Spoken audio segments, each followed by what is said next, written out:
다니엘서 지금 우리 살펴보는 내용들이 묵시기 때문에 내용이 되게 좀 그냥 보면 이게 도대체 무슨 말을 하는 건지 참 어려워요. 그죠? 예.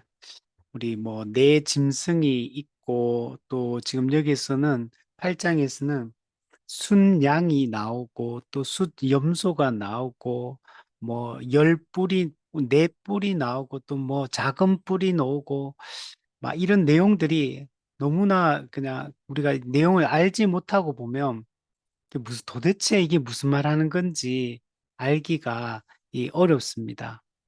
그래서 우리가 이거 하나하나를 우리 구속사적인 맥락 가운데 우리가 하나하나를 잘 살피는 것들이 중요하고 이런 상징적인 이 내용들을 통해서 어떤 메시지를 주려고 이 내용들을 기록했는지를 잘 알아가는 것이 우리 중요합니다. 우리 7장에서 내 짐승 환상을 우리 다니엘이 보았고 8장에서 순양과 순염소에 대한 이 환상을 본 것을 우리 기록을 하고 있습니다.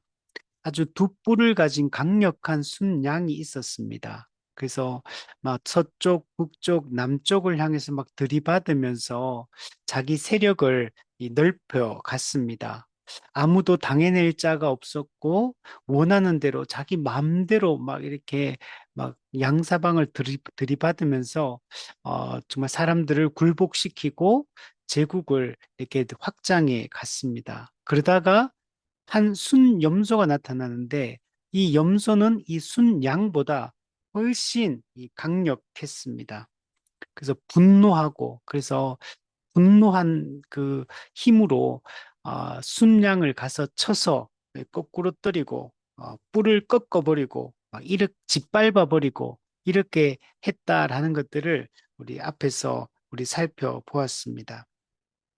자, 그리고 우리가 지난주에 9절부터 또 14절을 통해서 이 순염소와 순양에 대한 얘기들을 우리가 조금 더 또 자세하게 살펴보았는데 그 숫염소가 순양을 무너뜨리고 난 이후에 이 순양이 이 큰 뿔이 이게 원래 있었는데 그 큰 뿔이 갑자기 꺾이게 되고 그리고 현저한 뿔 넷이 또 나타났다. 예. 큰 뿔이 있었고 큰 뿔은 갑자기 꺾여서 이제 없어 죽었고, 근데 현저한 뿔 넷이 나타났고, 그리고 좀 있다가 다시 그 중에 네 뿔 중에 한 뿔에서 작은 뿔 하나가 나타났는데, 이 작은 뿔이 동쪽, 뭐 남쪽, 동쪽 또 영원로운 땅을 향해서 심히 커져갔고, 그리고 얼마나 커졌는지 하늘 군대에 미칠 만큼 커져서 하늘 군대와 별들을 막 떨어뜨리고 이 작은 뿔이 엄청나게 이 권세가 강해졌다라는 것들을 살펴보았습니다.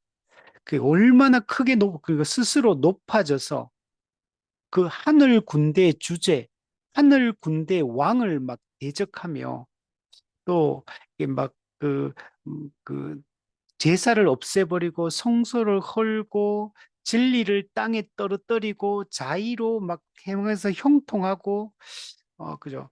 막 짓밟고 하나님 그 성소와 백성들을 막 짓밟고 이런 일들을 막 했다. 이런 얘기들을 했어요. 그런데 우리 14절에 2300 주야까지니 이게 이제 중요하죠. 이 순양을 무너뜨린 순염소 거기서부터 파생되어 나온 작은 뿔, 하늘 군대의 그 왕까지도 막 대적했던, 그리고 하늘 군대를 막 괴롭히고 짓밟고 이렇게 했던 이 작은 뿔, 아주 강력한 힘을 가진, 세력을 가진 이 작은 뿔. 근데 2300 주야까지니, 예, 기한이 있어요. 이렇게 강력한 하늘 군대의 주제를 대적하는 존재지만 순양을 꺾어버린 북부를 꺾어버린 그런 존재지만 그러나 2300 주야 2300 밤낮 2300일 요 기간까지 딱 일정한 기간까지만 그 힘을 사용하다가 결국에는 이 작은 뿔도 꺾이게 된다는 걸 보여줍니다. 그리고 그 작은 뿔이 더럽혔던 그 성소가 성전이 다시 정결하게 될 것이다. 다시 이 성전에, 이 성소에 하나님이 임재하실 것이고, 그리고 그들이 그 작은 뿔이 짓밟았던 그 하나님의 백성들이 다시 하나님과 언약 관계가 다시 수립될 것이고, 그 언약 관계 속에서 언약적 복을 누리며 다시 살게 될 것이다. 라는 이야기까지 우리 지난 시간에 살펴보았고, 오늘은 15절부터 27절 말씀을 통해서 이게 내용을 보면 앞에 있는 내용들이 이제 그대로 조금 더 자세하게 해석을 해주는, 근데 이제 많이 중복돼요. 중복되는데 이 의미가 내용은 같은 내용인데 앞에서는 다니엘이 정확하게 이해를 못했던 겁니다. 다니엘이 정확하게 이해를 못했기 때문에 이 뒷부분에서 자세하게 해석해 주는 존재가 있고, 그래서 다니엘이 이 순양과 순염소 환상이 좀 어떤 의미를 담고 있는지를 이제 정확하게 알게 되는 이 장면이 이 뒷부분의 내용이에요. 근데 제가 이제 설교를 할 때 이미 앞부분을 설명할 때 설명을 빠르게 하기 위해서 해석을 이제 많이 했기 때문에 여러분은 이해가 이제 이미 되어 있는 상태예요. 그러나 다니엘이 이 환상을 받을 때는 아직까지 이 설명이 없기 때문에 그냥 순양이 이런 일을 하고 순염소가 이런 일을 한다. 거기까지만 이제 기록이 되어 있기 때문에 다니엘은 아직 요 시점에는 15절 앞까지는 아직 다니엘은 이게 무슨 내용인지 정확하게 아직 모르는 상태예요. 여러분들은 제가 이제 설명을 해줬기 때문에 이게 무슨 의미인지 알지만, 그래서 우리가 다니엘의 이 시점, 다니엘의 관점으로 여러분이 이 내용을 이해하시면 될 것 같아요. 이제 15절부터 하나하나 내용들을 이렇게 꼼꼼하게 살펴볼 필요가 있습니다. 나 다니엘이 이 환상을 보고 그 뜻을 알고자 할 때에 그 환상의 해석, 환상의 의미를 알고자 한다. 이 말은 아직까지 다니엘은 이 객관적인 내용에 대해서는 다 알게 되었지만 그 내용이 의미하는 바가 무엇인지는 아직 정확하게 이해를 하지 못하고 있기 때문에 이제 요 말씀을 하고 있는 겁니다. 그래서 환상이 아직 정확하게 이해 안 됐기 때문에 그 뜻을 알고자 할 때 사람 모양 같은 것이 다니엘 앞에 섰다. 예. 사람 모양 같은 어떤 게 섰어요. 그가 누구냐면 16절에 나오는 가브리엘 천사입니다. 이 환상의 의미를 몰라서 그 뜻을 알고자 할 때 하나님께서 가브리엘 천사를 다니엘 앞에 서게 하신 겁니다. 16절을 보면 내가 들은즉 을레강 두 언덕 사이에서, 우리 을레강은 아까 우리 8장 2절에 보면 이 순양과 순염소 환상을 보았던 곳이 그 엘람 지방 수산성 을레강변, 여기서 환상을 보았거든요. 그래서 을레강 두 언덕 사이에서 사람의 목소리가 있어 외쳐 이르되 가브리엘아 이 환상을 이 사람에게 깨닫게 하라. 자, 그러면 15절에 사람 모양 같은 게 있고 16절에 사람의 목소리가 있고 그다음에 16절 또 끝에 보면 가브리엘에게 사람의 목소리가 환상을 이 사람에게 깨닫게 해라. 이러니까 도대체 이 사람이 누군지 정확하게 이해가 안 되잖아요. 그죠? 사람 모양 같은 것, 사람의 목소리, 그리고 이 사람, 이게 똑같은 사람을 말하는가 하면 내용을 꼼꼼히 살펴보면 똑같은 사람이 아니라는 걸 알 수 있어요. 그 15절의 사람 모양 같은 것은 다니엘에게 이 환상의 의미를 해석해 주기 위해서 보냄을 받은 가브리엘 천사를 이야기하고, 두 번째, 16절의 사람의 목소리는 가브리엘 천사에게 말하는 어떤 존재인 거죠. 그러니까 그 가브리엘 천사가 아닌 거죠. 음, 말하는 목소리가 있고, 그 다음에 가브리엘에게 그 사람의 목소리가 하는 말이 이 사람에게 이 환상을 깨닫게 해라. 이러니까, 그러면 이 사람은 또 누구냐면 이 환상을 받은 다니엘을 얘기하는 거. 그래서 사람의 목소리, 이거는 누구냐면 하나님을 말하는 거. 하나님이 사람의 목소리로 가브리엘 천사에게 말씀을 했던 겁니다. 누가복음 1장 19절에 보면 나는 하나님 앞에 서 있는 가브리엘이라. 가브리엘이 그, 그 세례 요한의 아버지인 사가랴에게 말하는 내용이거든요. 그래서 나는 하나님 앞에 서 있는 가브리엘이다. 그럼 하나님 앞에 서 있는 가브리엘이니까 이 가브리엘 천사에게 말하는 사람은 누구냐면 하나님인 거죠. 그래서 이 사람의 목소리는 이 하나님을 얘기하는 겁니다. 그래서 하나님께서 가브리엘 천사에게 이, 이, 이 순양과 숫, 염소 환상을 본 다니엘에게 이 환상의 의미를 깨닫게 해라, 설명해 줘라, 라고 지금 얘기를 하고 있는 겁니다. 저도 처음에는 25, 16절을 보면서 이 사람이 세 번 나오니까 이게 똑같은 사람인가 보니까 문장을 꼼꼼히 자세히 읽기를 해보면 또 아니에요. 그래서 좀 헷갈리지만 여기에 천사, 하나님, 다니엘 이 사람을 지칭하고 있다라는 걸 알 수가 있습니다. 17절에 보면 그가 누구 가브리엘이 내가 선 곳으로 다니엘이 서 있는 이 을레 강변으로 나왔는데 그가 나올 때에 내가 두려워서 얼굴을 땅에 대고 엎드렸다. 가브리엘 천사가 다니엘 앞으로 오니까 다니엘이 두려워합니다. 그 가브리엘 천사 앞에서 두려워서 얼굴을 땅에 대고 엎드렸다. 네. 이 다니엘은 가브리엘 천사는 거룩한 존재이기 때문에 이 다니엘이 그 앞에서 그 거룩 천사 가브리엘의 그 거룩함 앞에서 그 경외감을 이게 느끼고 있는 거죠. 그럼 하나님의 이 천사들은 하나님을 대신해서 하나님의 뜻을 전달하는 존재잖아요.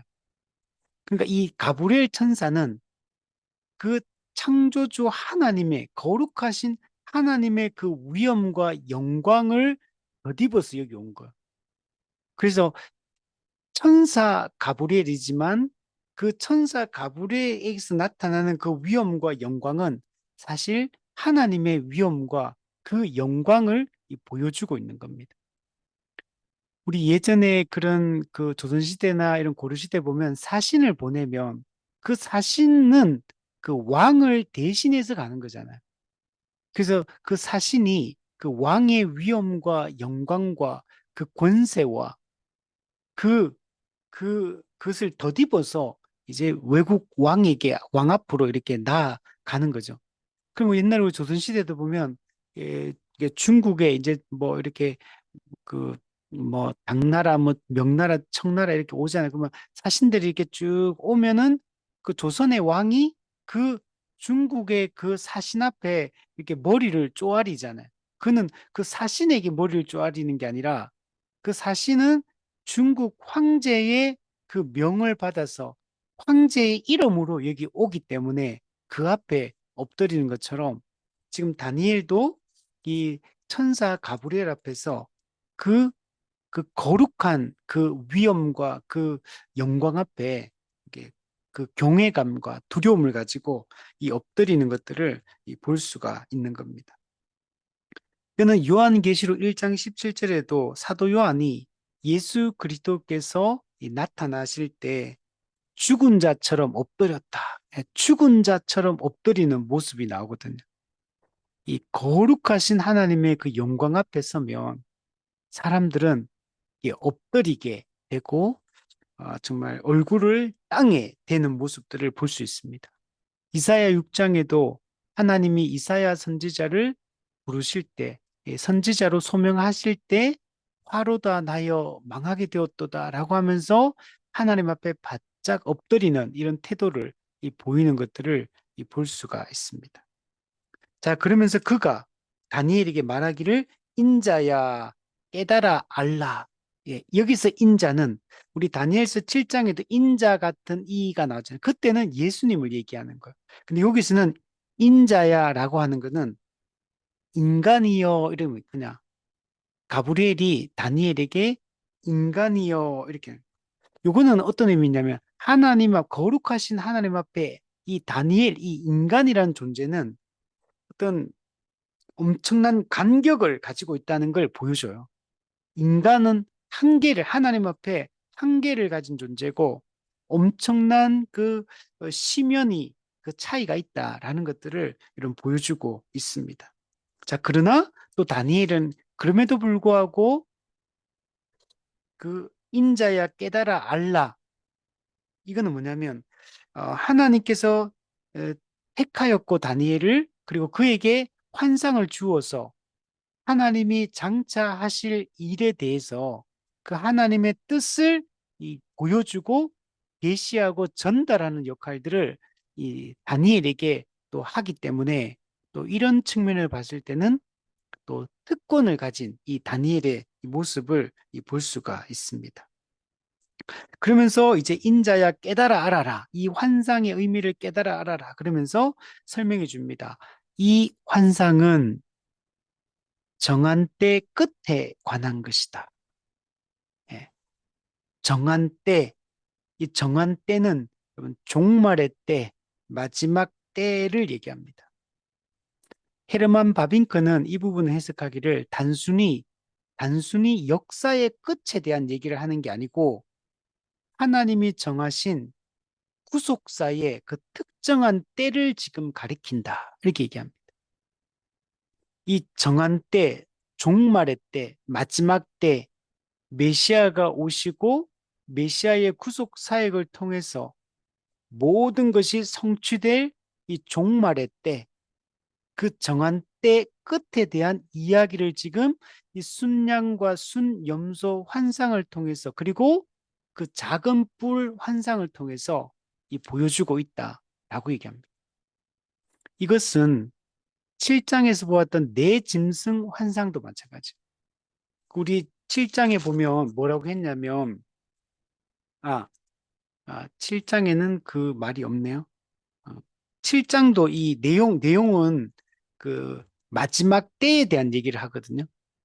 우리 다니엘서 2장의 그 금신상 환상에 있는 공인은 딱 표현했죠. 후일에 될 일, 장차 될 일, 그 일이 내진 금신상 환상이 그 장차 종말의 때에 이루어질 일, 장차 될 일에 대한 얘기였거든요. 다니엘 7장의 이 내짐승 환상도 이 표현은 그런 게 없었지만 이것도 마지막 때, 종말의 때에 어떤 일들이 이루어지고 어떻게 이 모든 게 종결될 것인가를 보여주는 내용이거든요. 마찬가지로 순양과 숫염소 이 환상도 동일하게 하나님이 정한 때가 있고 구속사의 그 종결의 때가 있고 그 때에 관한 그 끝에 일어날 일에 대해서 지금 이 환상이 보여주고 있다라고 얘기하는 거예요. 그리고 18절에 보세요. 그가 내게 말할 때 내가 얼굴을 땅에 대고 엎드려 깊이 잠들매. 네. 예, 지금 환상에 대해서 의미를 지금 가브리엘이 해석해 주고 있거든요. 정한 때 끝에 관한 것이다 라고 얘기를 하니까 다니엘이 갑자기 얼굴을 땅에 대고 엎드려고 그냥 이게 앞에 하고 좀 다르죠. 엎드리는 걸로 끝나는 게 아니고 깊이 잠이 들어버립니다. 지금 아주 중요한 얘기를 지금 하고 있고 아주 그죠? 아주 또 이런 이게 중요한 순간이잖아요, 지금. 근데 갑자기 얘기를 하다가 깊이 잠이 들어버려요. 이게 왜 그러냐면 이거는 단순한 잠이 아니에요. 의식을 잃어버릴 정도의 이 깊은 잠에 빠져버려. 의식을 잃어버리는 겁니다. 왜 그러면은 다니엘이 갑자기 의식을 잃어버리느냐? 지금 이 순양과 순염소 환상이 가진 그 의미가, 그 계시가 너무나 강렬한 것이기 때문에 이 계시의 내용이 너무나 진지하고 엄숙하고 심각하고 너무나 그 계시의 내용이 강렬한 이 메시지를 담고 있기 때문에 다니엘이 인간이잖아요. 너무나 강렬한 메시지를 받으니까 이 몸이 견뎌내지를 못하는 거. 그래서 이 강렬한 이 하나님의 메시지, 하나님이 장차 정한 때 끝에 하실 일에 대한 이 메시지가 너무나 강력했기 때문에 그 다니엘의 몸이 견디지를 못하고 그냥 잠들어 버리는 거. 일종의 이게 혼절한 거, 혼절. 의식을 그냥 메시지 내용이 너무 심각하니까 그냥 이렇게 잠들어 버리는 거. 혼절해 버리는 거. 우리 이런 거 영화 그 드라마라든지 이런 데 보면 충격적인 어떤 메시지 들으면 사람도 어때요? 갑자기 사람이 픽 쓰러져 가지고 기절해 버리잖아요.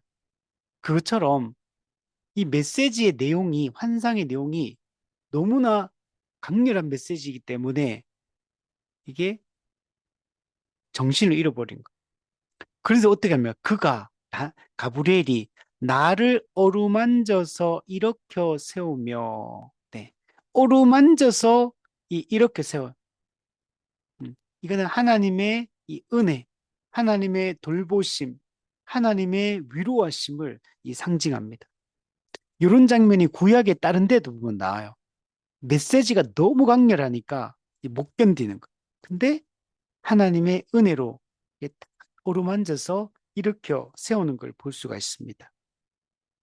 그러면서 19절에 이 환상에 대해서 다시 한번 반복해서 강조합니다. 이르되 진노하시는 때가 마친 후에 될 일을 보세요. 진노하시는 때가 마친 후에 될 일이다. 내가 내게 알게 하리니 이 환상은 정한 때 끝에 관한 것이다. 우리 17절에서 했던 그 말이 19절에 또 한 번 반복돼요. 이 환상은 정한 때 끝에 관한 일이다. 종말의 때에 이루어질 일이다. 라고 말하고 나서 앞에 한 번 더 다르게 또 설명해줘요. 진노하시는 때가 마친 후에 될 일이다. 그럼 이 진노는 누가 할까요? 그 성경적으로 보면 하나님이 진노하는 걸 얘기합니다. 하나님의 진노, 하나님의 심판이 이루어진 후에 될 일을 말하고 있다라고 얘기를 하고 있는 겁니다. 하나님은 여러분 진노하시는 분이죠. 악에 대해 하나님은 진노하시는 하나님, 심판하시는 하나님입니다. 하나님의 진노와 심판은 여러분 감정적인 게 아니에요. 하나님의 진노는 악에 대한 하나님의 이 확고하고 인격적이고 신성한 반발 그리고 적대감이에요. 이거는 하나님의 감정적인 걸 얘기하는 게 아니에요. 하나님의 진노를 우리가 인간은 감정적으로 화나게 하면 감정이 이게 열받아가지고 뚜껑 열리면서 이게 진노하고 분노를 표출하잖아요. 근데 하나님의 진노는 전혀 감정적인 게 아니에요. 하나님의 성품에 대한 반대이기 때문에 하나님의 성품과 그 존재와 그분의 본성과 그분의 의지를 침해하는 이 악이기 때문에 거기에 대해서 하나님의 그분의 속성 자체가 그 악에 대해서 강력하게 반대하는 것. 이걸 하나님의 진노라고 얘기를 하는 겁니다. 그래서 하나님이 이 하나님을 대적하고 하나님을 인정하지 않고 하나님의 그 뜻에 순종하지 않는 이 모든 이 악에 대해서 하나님이 진노하십니다. 그 진노하는 그 때가 마친 후에 결국 모든 게 완성되겠죠. 그때 그 완성될 그 종말의 때에 있을 일을 지금 이 순양과 순염소 환상이 보여주고 있다라고 얘기를 하는 겁니다. 여러분, 모든 것은 하나님의 주권적 뜻 가운데 하나님이 정한 시간표 안에서 모든 일들이 여러분 이루어집니다. 겉으로 볼 때는 그냥 세상이 우연히 돌아가는 것 같고, 그냥 인간 역사, 제국의 역사가 그냥 돌아가는 것 같이 보이지만, 모든 것은 하나님이 정한 시간표 안에서 하나님의 주권적 뜻이 이루어지고 있는 것이라고 말할 수 있어요. 그래서 게알드스 보스는 구속사의 모든 사건은 하나님이 정하신 때에 정확히 이루어진다. 모든 것은 하나님의 뜻 가운데 이루어집니다. 겉으로 우발적으로 일어나는 것 같아도, 우연히 일어나는 것 같아도, 사람에 의해서 결과가 달라지는 것 같아도 모든 것은 하나님의 정확한 시간표 안에서 모든 일들이 이루어지고 있고, 이 인류의 역사 이면에는 하나님의 구속사가 하나님의 창세전에 이루어졌던 하나님의 작정에 의해서 그 모든 일들이 하나님의 섭리 가운데 차근차근 지금 모든 일이 여러분 진행되어져 가고 있고, 한치의 오차도 없이 하나님의 구속사가 이 전개되고 있는 겁니다. 20절, 21절은 이 순양과 순염소의 정체에 대해서 딱 설명해 줍니다. 물론 우리는 제가 이제 미리 이 구절들을 당겨와서 지난 시간들을 이게 누구를 말하는지 다 얘기했지만, 다니엘 입장에서는 그냥 순양, 순염소였어요. 그냥 그 시점에는. 근데 여기서 그 순양, 순염소의 정체가 무엇인지를 정확히 알려줍니다. 20절, 내가 본 바 돛불 가진 순양은 메대와 바사 왕들이요. 네. 그럼 이 메대 바사, 그러니까 메대 그다음에 바사 페르시아, 이게 원래 두 개의 나라입니다. 두 개 나라가 합쳐가지고 바벨론을 무너뜨립니다. 바벨론이 언제 무너지냐면 BC 539년. 그러니까 바벨론이 엄청 빨리 무너집니다. 바벨론은 605년에 신 바벨론이 세워지고 539년에 100년도 안 되잖아요. 100년도 안 되게끔 있다가 신바벨론 제국은 이게 멸망을 당하게 됩니다. 메데 바사에 의해서.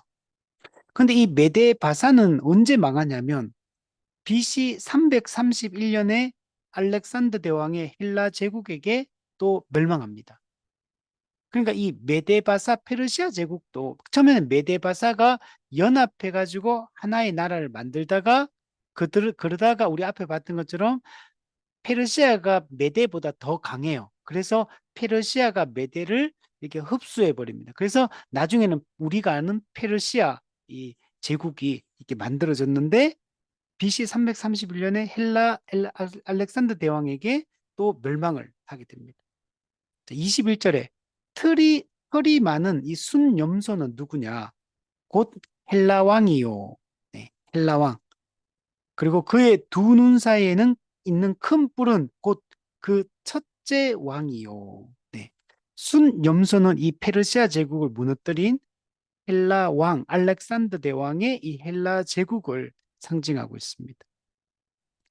그 순염소의 두 눈 사이에 큰 뿔이 있는 것. 뿔이 있는데 첫 번째 왕, 즉 알렉산더 대왕을 얘기하는 것. 근데 이 헬라 제국도 그렇게 오래는 못 갑니다. 특히 또 알렉산더 대왕, 첫 번째 왕인 알렉산더 대왕은 이 BC 336년부터 323년까지 또 이게 그렇게 오래 통치를 못 합니다. 일찍 왕이 되었다가 일찍 또 빠르게 죽게 됩니다. 우리 8절에 보면 순염소가 스스로 심히 강대하여 가더니 강성할 때의 그 큰 뿔이 알렉산더 대왕이거든요. 강성할 때 갑자기 큰 뿔이 꺾입니다. 알렉산더 대왕이 일찍 죽어요. 그 대신에 현저한 뿔넷이 헬라 제국 안에 이제 세워지게 됩니다. 자, 그래서 22절에 보면 이 큰 뿔이 꺾이고 그 대신에 네 뿔이 났다. 이 네 뿔은 알렉산더 대왕의 사후에 그 네 명의 장군에 의해서 헬라 제국이 분할 통치됩니다. 그 네 개의 왕국으로 분할 통치가 됩니다. 그래서 네 뿔이 났은즉 그 나라 가운데 네 나라가 일어나되 그의 권세만 못하리라. 예. 분할된 네 개 왕국은 알렉산더 대왕이 이 통일 왕국으로 있을 그때보다 세력이 훨씬 약해요. 그래서 그 헬라 지역은 카산드, 그다음 소아시아 지역은 리시마쿠스, 그다음 바벨론 제국, 바벨론 쪽은 이 셀류쿠스, 그다음에 애굽은 프톨레마이오스, 이집트 이쪽을 그러니까 헬라 제국이 네 개 큰 지역으로 나누어지는데 이 지역들을 네 명의 장군이 분할 통치를 하는 걸 볼 수 있습니다. 근데 23절에 이 네 나라 마지막 때에 반역자들이 가득할 즈음에 네, 이게 네 나라로 분할 통치되는데 이게 강력한 왕이 없다 보니까 이게 계속 분열, 다툼, 갈등 이런 게 그 네 제국 안에서 계속 일어납니다. 그래서 반역자들이 막 일어나요. 그때 한 왕이 아주 강력한 한 왕이 일어나게 됩니다. 이 강력한 한 왕이. 근데 이 왕이 아까 전에 우리 앞에 봤던 건 구절 말씀을 보면 뿔 넷이 이게 그 큰 뿔 알렉산더 대왕이 꺾이고 네 뿔, 네 장군의 분할 통치됐는데 구절에 보면 그 중에 한 뿔, 그러니까 네 뿔 중에 한 뿔에서 작은 뿔 하나가 나타난다 그랬잖아요. 근데 그게 아까 하늘 군대에 막 대적한다 그랬잖아요. 바로 그걸 얘기하는 겁니다. 이 작은 뿔, 이 네 뿔 중에 한 뿔에서 강력한 한 왕이 일어나게 됩니다. 그 얼굴은 뻔뻔하고 예, 뻔뻔해요. 그래서 속임수에 능해요. 아주 교활한 자예요. 24절 그 권세가 아주 강합니다. 그리고 자기 힘으로 그러나 말미암은 것이 아니다. 자, 이런 작은 한 뿔이 이게 등장을 하게 됩니다. 이 작은 뿔은 내 그 그 장군이 다스리던 지역 중에 하나 나타나거든요. 그게 어디냐면 셀류쿠스. 셀류쿠스는 이거 여기는 이제 바벨론 지역입니다. 바벨론 지역을 통치하던 셀류쿠스 왕조 중에 이 한 작은 뿔, 한 왕, 안티오쿠스 에피파네스 4세. 이 사람이 이 셀류쿠스 여기서 이제 일어나게 되고 거기서 이제 다른 세계 그 제국이 있잖아요. 분할 통치되던 거기를 쳐들어가 가지고 이제 막 잡아먹어요. 막 공격하고. 그래가지고 이 이집트 지역 쪽에 있는 이 프톨레마이오스가 지배하고 있는 여기를 침략해가지고 갔다가 바벨론 쪽으로 되돌아가는 중에 이 유대 땅, 이스라엘 땅 여기를 들어오면서 여기서 성전을 막 훼손하고 여기서 막 이스라엘 민족들의 이 할례를 금지시키고 안식일을 막 무너뜨리고 그 성전에다가 제우스 신상을 세워가지고 막 하나님을 대적하고 또 그 매일 드리던 그 이스라엘 백성들은 매일매일 이 제사를 드리거든요. 번제를 드리는데 이런 거 다 못하게 만들고 막 사람들도 엄청나게 죽입니다.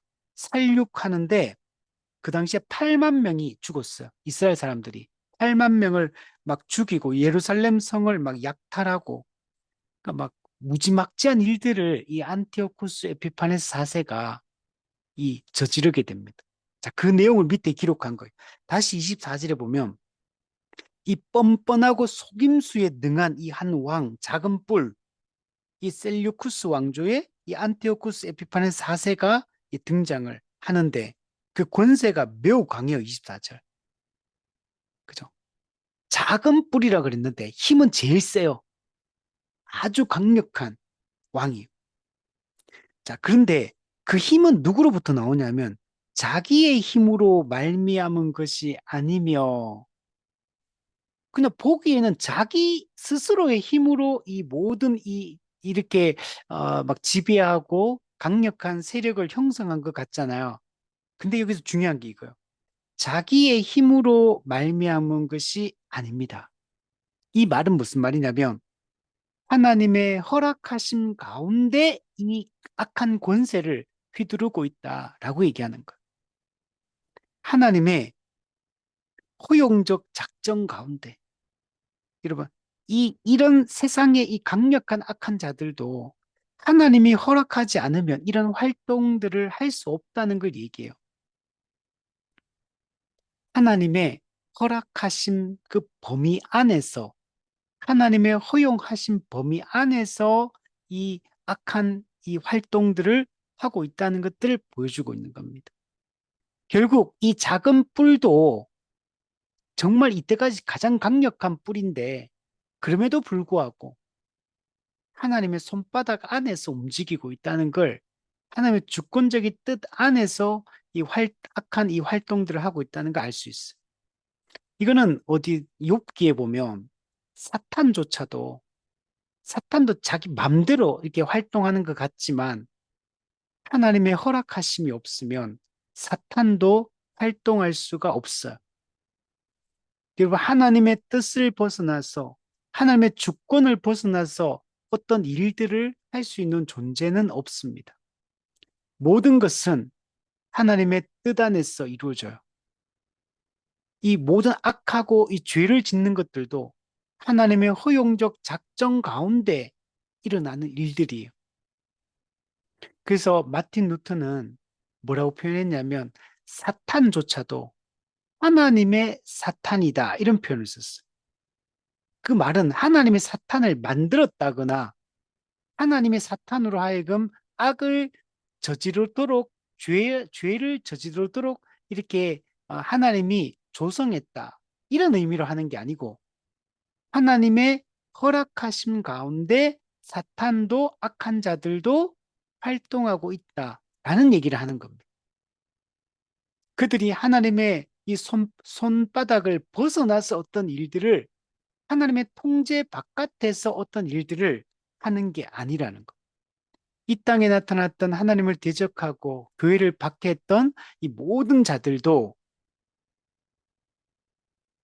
겉으로 볼 때는 그들의 힘으로 모든 일을 하는 것 같지만 하나님의 허용적 작정 가운데 하나님의 섭리 가운데 그 활동들을 하고 있다는 걸 우리가 잊지 말아야 돼. 우리 앞부분에서 14절에 그 2300주야까지다. 그러면 때가 제한적이라고 했잖아요. 이걸 보았어도 또 지금 여기서도 자기의 힘으로 이 권세를 떨치는 게 아니라 하나님의 뜻 가운데서 주권적 뜻 가운데 이 활동들 하는 것을 통해서도 모든 상황은 하나님이 통제하고 계시다는 걸 분명하게 보여줍니다. 자, 그러나 그 허용된 범위 안에서는 아주 악한 일들은 밑에 보시면 그가 장차 놀랍게 파괴 행위를 하고 네. 안티오쿠스 에피파네스 4세가 이 이스라엘 땅에 들어와 가지고 악한 짓들을 자행합니다. 그리고 자의로 행한다. 예. 자기의 그 악한 뜻을 따라 이 자의로 행합니다. 우리 11절에도 보면 스스로 높아져서 스스로 높아져서 자의로 행하며 12절에도 보면 진리를 땅에 던지며 자의로 행하여 형통하였더라. 예. 자기 자의로 행해요. 모든 악한 자들은 사탄이 주는 그 뜻을 따라 자의로 행합니다. 그런데 하나님의 백성들은 하나님의 뜻 가운데서 하나님의 율법 가운데 그 율법이라는 분명한 그 기준에 맞춰서 살아가는 자들이라면 이런 모든 불신 세력, 악의 세력들은 전부 자기 뜻대로 타락한 본성, 마귀가 주는 그 악한 뜻을 따라 다 행하는 것들을 볼 수 있습니다. 그러나 주어진 이 2300주야의 이 기간 동안에는 자의로 행하면서 형통합니다. 형통. 잘 돼요. 이 악한 자들이 형통해요. 그들은 뭐하면 강한 자들과 거룩한 백성을 멸하리라. 2300주야 동안에는 하나님의 허락하신 범위 안에서는 강한 자들, 믿음이 강한 자들, 하나님을 굳게 붙드는 자들, 거룩한 백성, 하나님의 거룩한 백성들을 멸합니다. 그래서 당시에 이스라엘 백성들을 멸하고 그들을 죽이고 그들을 약탈하고 박해하고 모든 그 질서들을 무너뜨리고 하나님을 섬기고 예배하는 모든 질서들을 깨뜨려 버립니다. 25절에 그가 꾀를 베풀어 제 손으로 속임수를 행하고, 네. 우리 23절에도 속임수에 능하며, 그렇죠? 속임수에 능하다. 자, 마음에 스스로 큰 채하며, 네, 스스로 큰 채합니다. 우리 11절도 스스로 높아져서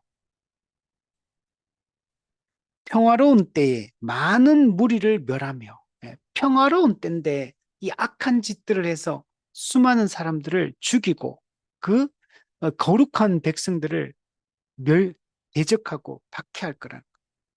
또, 근데 어느 정도 심하냐면, 스스로 서서 만왕의 왕을 대적할 것이며, 만왕의 왕이 누굽니까? 만주의 주 만왕의 왕, 하나님. 하나님을 직접 대적합니다. 우리 앞에 10절에도 하늘 군대에 미칠 만큼 커져가지고 11절에 그 하늘 군대의 주제를 대적한다. 여러분, 이 이 악의 세력은 이 안티오쿠스 에피파네스는 하나님을 대적합니다. 어떤 식으로 대적했냐면 성소를 예, 어, 헐고 또 매일 드리는 제사를 없애고 진리를 땅에 던지고 이 모든 것을 짓밟는 이런 방식으로 그리고 그 성전에다가 제우스 신상을 만들어가 사람들에게 이스라엘 백성들에게 제우스 신을 섬길 것을 강요하고 할례를 금지시키고 하나님을 예배하는 안식일을 더럽히고 이런 식으로 매일 드리는 제사를 하나님께 못 드리게 하고 이런 식으로 하나님을 대적을 하는 걸 볼 수 있어요. 자, 그러나 보세요. 놀라워요. 25절. 그가 사람의 손으로 말미암지 아니하고 깨지리라. 우리 앞에서도 우리 봤잖아요. 24절에서.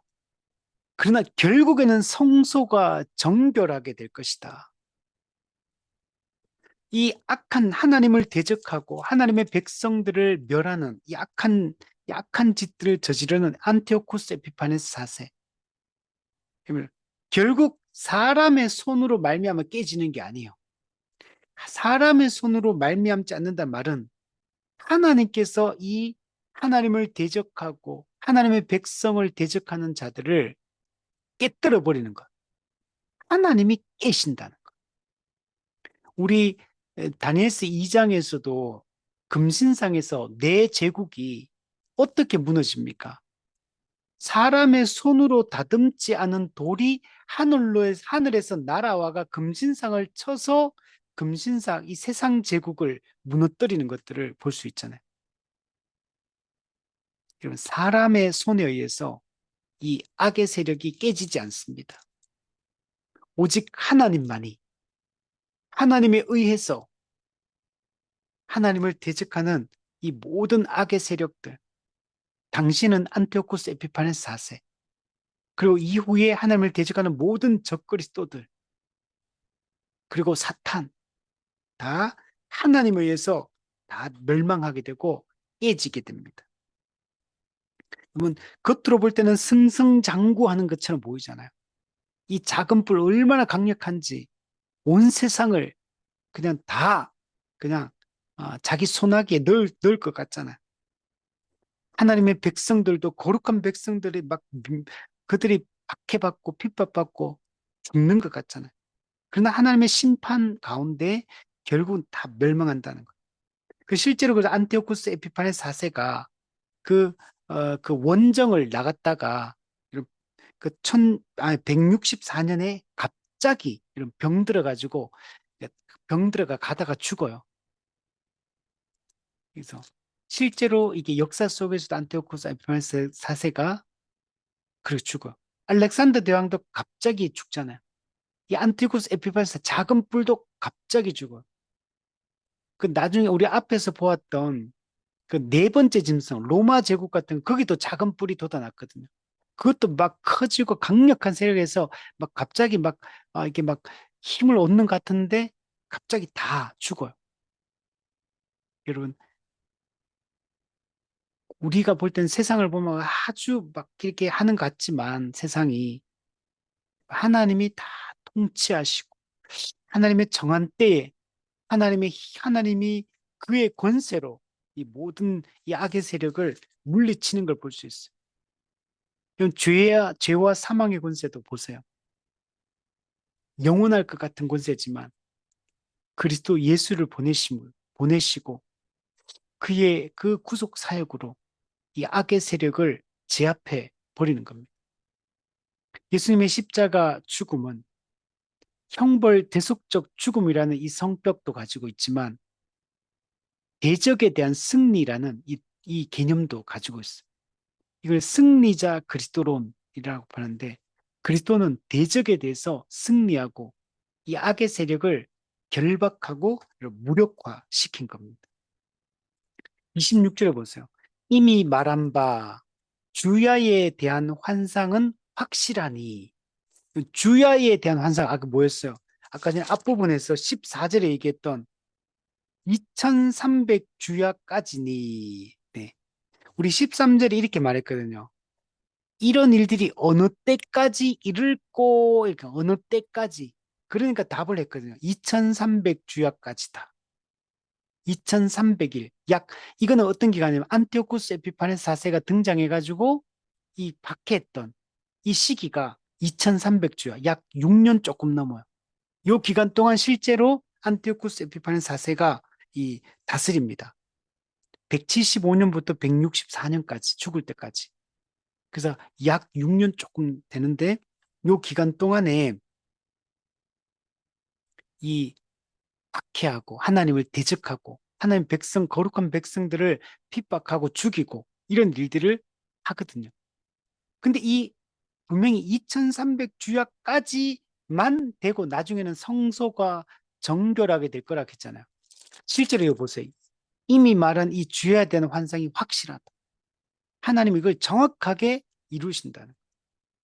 그래서 너는 그 환상을 간직하라. 이는 여러 날 후의 일이다.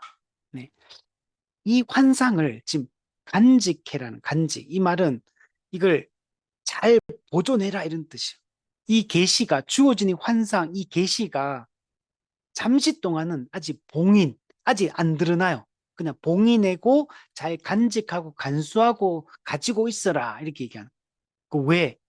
이거는 여러 날 후의 일이기 때문에 아직은 성취의 때가 아니기 때문에 이거는 잘 간직해라. 근데 결국 이 환상이 나중에 다 이루어지게 여러분 됩니다. 27절을 보면 나 다니엘이 지쳐서 여러 날 앓다가 일어나서 네. 이 지금 이게 여러분 마음에는 지금 어떻게 와닿는지 오늘 지금 이 설명했던 이 8장의 이 환상이 어떻게 들리는지 모르겠는데 다니엘은 지칩니다. 이 환상을 들으면서 그 지쳐서 여러 날 알아 누워요. 계시가 너무나 중하고 너무나 무거운 것이기 때문에 이게 이게 끙끙 앓고 그러니까 이게 지쳐서 쓰러져서 그 죽은 자처럼 이렇게 지냅니다. 여러 날을. 그러다가 일어나서 왕의 일을 보았느니라. 내가 그 환상으로 말미암아 놀랐고 그 뜻을 깨닫는 사람도 없었느니라. 다니엘은 이 환상의 종말의 때, 마지막 정한 때 끝, 하나님의 진노하시는 때가 마친 후에 될 일에 대한 하나님이 장차 앞으로 행하실 일, 이 일에 대한 하나님의 이 계시의 말씀을 듣고 다니엘이 깜짝 놀란 거. 너무나 두려운 이 내용들이기 때문에 그리고 막 지쳐서 앓고 혼절하고 정신을 잃고 깊은 잠에 빠지고 자기도 놀랐고 근데 이것을 그 뜻을 깨닫는 사람이 아무도 없는 거예요. 지금 오직 다니엘 혼자만 이 얘기를 알고 깨닫고 다니엘 혼자 이 짐을 이 혼자 이 계시의 이 내용을 짊어지고 있는 거예요. 아무도 지금 이걸 모르는 상태예요. 다니엘에게만 지금 이게 지금 주어졌기 때문에 다니엘이 이 계시를 이렇게 앞으로 될 거란 이 계시를 알고 있는 이 다니엘의 이 무게, 이 무거운 짐과 같은 거죠, 이게. 혼자밖에 모르고. 근데 이 일들이 앞으로 이루어질 거기 때문에 하나님이 하실 일들이 너무나 크고 놀라운 일이기 때문에 여기에 대한 이 마음들을 가진다라고 얘기를 하고 있는 겁니다. 자, 정리하면 이 순양, 그보다 더 강한 순염소, 그리고 그게 내 장구 내에서 분할 통치되지만 작은 뿔, 아주 강력한 힘을 가진 이 세력이 등장해서 활동하지만 결국 2300 주야까지만 하나님의 정한 때, 주권적인 뜻 가운데 정한 때까지만, 그리고 그, 그 마지막은 하나님 모든 걸 심판하고 진노하시고 그 악에 대해서는 다 완벽하게 하나님께서 처리하실 것이다 라고 말씀하시고, 그리고 그 거룩한 그 박해받던 이 거룩한 자 어떻게 됩니까? 결국 이들은 성소가 정결하게 되고서 하나님과의 이 원래 이스라엘 백성들이 이 포로당했고 이 고통을 겪는 게 뭐 때문이었습니까? 그들이 율법에 순종하지 않고 하나님의 언약 관계를 깨뜨렸기 때문에 바벨론에 포로돼 있던 거였거든요. 그래서 끌려와가 지금 포로 생활하고 있거든요. 지금 언약을 파기한 이스라엘 백성들이 하나님의 진노를 받아 포로 당해가지고 지금 이 박해를 받고 있었잖아요. 그래서 이 악한 이 세상 제국에게 지금 고통을 받고 이렇게 살아왔거든요. 그러나 하나님이 자기 백성이, 언약의 백성이, 그래서 언약을 다시 재확립해 주시고, 이들을 다시 관계를 하나님 회복하시고, 이들에게 하나님이 영원한 하나님 나라를 다시 주시겠다. 그리고 이들을 받게 했던 이 세상 나라는 결국 다 하나님의 손에 의해서 깨지게 될 것이다. 그들은 갑자기 멸망하게 될 것이다. 이것을 통해 가지고 결국 이 작은 뿔 안티오쿠스 에피파네 4세는 적그리스도의 모형이거든요. 적그리스도의 원형이거든요. 장차 나타날 종말의 때에 나타날 이 모든 적그리스도들도 결국은 다 하나님에 의해 다 깨지게 될 것이고 다 멸망하고 심판받게 될 것이고 하나님의 백성인 교회가 정결하게 그리스도의 신부로서 세워지게 될 것이고 하나님과 영원한 관계 속에 살게 될 것을 이 말씀을 하고 있는 겁니다. 우리 이 말씀을 굳게 붙잡고 우리가 이것을 알고 있으면 지금 현실의 오늘의 지금 이 고통과 고난과 이 세상의 이 악함과 이 강함 그리고 주변에 다 그죠? 교회는 점점 약화되어지고 세상은 점점 강해지고 악은 점점 득세하는 같은 이 세상 속에서도 하나님의 뜻대로 모든 것은 결국 성취될 것을 믿으며 이 땅을 오늘 하루의 삶을 우리 살아갔으면 좋겠습니다.